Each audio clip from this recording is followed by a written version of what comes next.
കാശിയിൽ ഗംഗാ നദിയിൽ ബോട്ടിലിരുന്ന് ഇഫ്താർ വിരുന്ന് നടത്തുകയും നദിയിലേക്ക് ബിരിയാണി അവശിഷ്ടങ്ങൾ വലിച്ചെറിയുകയും ചെയ്ത കേസിൽ പ്രതികൾക്ക് വീണ്ടും കോടതിയുടെ തിരിച്ചടി. അറസ്റ്റിലായ 14 പ്രതികളുടെയും ജാമ്യാപേക്ഷ വാരണാസി കോടതി തള്ളി. വാരണാസിയിലെ ഗംഗാ നദിയിൽ നടന്ന സംഭവവുമായി ബന്ധപ്പെട്ട് അറസ്റ്റിലായ 14 പേർക്കാണ് കോടതി ജാമ്യം നിഷേധിച്ചത്. ജില്ലാ സെഷൻസ് ജഡ്ജി അലോക് കുമാറിന്റെ നേതൃത്വത്തിലുള്ള 6ാം നമ്പർ കോടതിയാണ് ബുധനാഴ്ച ജാമ്യാപേക്ഷകൾ പരിഗണിച്ചത്. ഇരുഭാഗത്തിന്റെയും വാദങ്ങൾ വിശദമായി കേട്ട കോടതി നിലവിലെ സാഹചര്യങ്ങളും കേസിന്റെ വസ്തുതകളും കണക്കിലെടുക്കുമ്പോൾ പ്രതികൾക്ക് ജാമ്യം നൽകാൻ മതിയായിട്ടുള്ള കാരണങ്ങളില്ല എന്ന് കണ്ടെത്തുകയായിരുന്നു.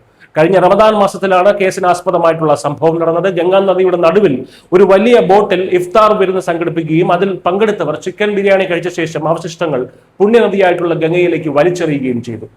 ഇതിന്റെ വീഡിയോ സോഷ്യൽ മീഡിയയിൽ വൈറലായതോടെ വലിയ ജനരോഷമാണ് ഉയർന്നത്.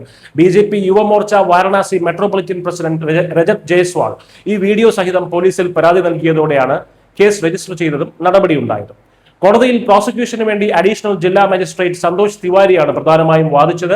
ശശാങ്ക് ശേഖർ ത്രിപാഠി, രാജ്കുമാർ തിവാരി, രാജേഷ് ത്രിവേദി ഉൾപ്പെടെയുള്ള അഭിഭാഷകരും പ്രോസിക്യൂഷൻ നിരയിലുണ്ടായിരുന്നു. പ്രതികളുടെ പ്രവൃത്തി തികച്ചും മനഃപൂർവ്വമാണെന്നും ഒരു പ്രത്യേക സമുദായത്തിന്റെ മതവികാരം വ്രണപ്പെടുത്തുക എന്ന വ്യക്തമായ ഉദ്ദേശത്തോടെയാണ് ഇത് ചെയ്തതെന്നും അവർ കോടതിയെ അറിയിച്ചു. ഹൈന്ദവ വിശ്വാസത്തിൽ ഗംഗാനദി വളരെ പവിത്രമായി കണക്കാക്കപ്പെടുന്ന ഒന്നാണ്. അതിനാൽ ഇത് വെറുമൊരു വ്യക്തിഗത പ്രവൃത്തിയല്ല, മറിച്ച് സാമൂഹിക ഐക്യം തകർക്കാനുള്ള ബോധപൂർവമായിട്ടുള്ള ശ്രമമാണെന്നും പ്രോസിക്യൂഷൻ വാദിച്ചു. എന്നാൽ സംഭവത്തെ വെറുതെ രാഷ്ട്രീയവൽക്കരിക്കുകയാണെന്നും പ്രതികളെ തെറ്റായി കുടുക്കിയതാണെന്നും ഒക്കെയായിരുന്നു പ്രതിഭാഗം അഭിഭാഷകരുടെ വാദം.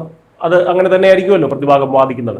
കുറ്റകൃത്യത്തിന്റെ ഗൗരവം ബോധ്യപ്പെട്ടതോടെയാണ് ജില്ലാ സെഷൻസ് കോടതി ജാമ്യം നിഷേധിച്ചത്. ഇതിനു മുൻപ് ഈ കേസിലെ പ്രതികളായിട്ടുള്ള ആസാദ്, അമീർ, ഡാനിഷ്, മുഹമ്മദ്, അഹമ്മദ്, നെഹാൽ, മഖ്സൂസ്, അനസ്, അവാൽ, തഹസീം, നൂർ ഇസ്മായിൽ, തൗസീഫ്, ഫൈസാൻ, സമീർ എന്നീ 14 പേരുടെയും ജാമ്യാപേക്ഷ ACJയും 9ാം നമ്പർ അമിത് യാദവിന്റെ കോടതിയും തള്ളിയിരുന്നു. ജനങ്ങളുടെ മതവികാരങ്ങളെയും വിശ്വാസങ്ങളെയും വ്രണപ്പെടുത്തുന്ന മനഃപൂർവ്വമായിട്ടുള്ള പ്രവൃത്തികൾക്കെതിരെ കർശന നിയമ നടപടികൾ ഉണ്ടാകുമെന്ന വ്യക്തമായിട്ടുള്ള സന്ദേശമാണ് കോടതിയുടെ ഈ നിരന്തരമായിട്ടുള്ള തീരുമാനങ്ങൾ നൽകുന്നത്. മിസ്റ്റർ